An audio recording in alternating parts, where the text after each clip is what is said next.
This presentation is going to be about civil disobedience. Civil disobedience is the refusal to comply with certain laws or to pay taxes and fines as a peaceful form of political protest. Antigone's examples of civil disobedience. In lines 54 to 57, Antigone said, "Yes, he is my brother, and deny it as you will, your brother too. No one will ever convict me for a traitor." Antigone is willing to sacrifice her own safety in the royal house of Thebes for the sake of the honor she has for her brother Polynesius. Antigone believes that she will not be convicted as a traitor because she truly believes that the way her brother is to be honored is what is right. In lines 85 through 86, Antigone says, "I will bury him myself, and even if I die in the act, that death will be a glory."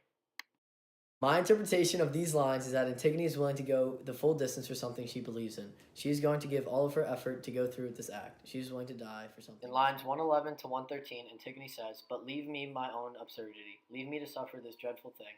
I will suffer nothing as great as death without glory." Antigone is willing to seem ludicrous to her fellow people. She is okay with dying because she thinks that it is a death of glory.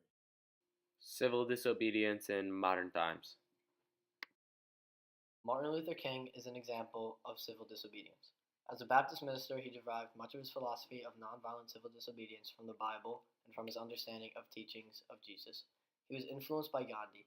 Gandhi's ideas and philosophy showed King that it would be possible to fight for civil rights, not with guns and bombs, but with love and truth.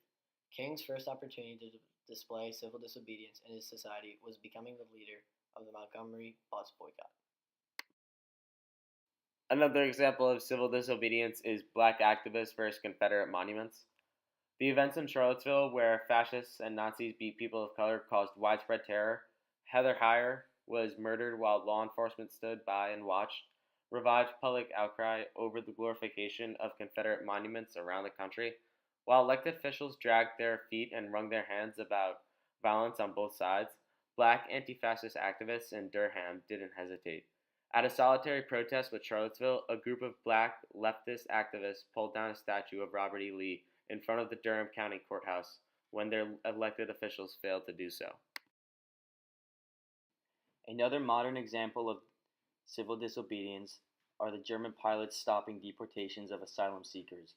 Following in the theme of people doing it themselves, German pilots prevented 222 asylum seekers from being deported by refusing to fly planes carrying people whose asylum cases were rejected by German government. In the first 9 months of 2017, several German pilots independently refused to fly planes carrying people who were being deported, in defiance of orders and at risk of disciplinary action. Similarly, a UK pilot refused to fly a plane carrying a young man facing murder in Afghanistan after the UK government rejected his case.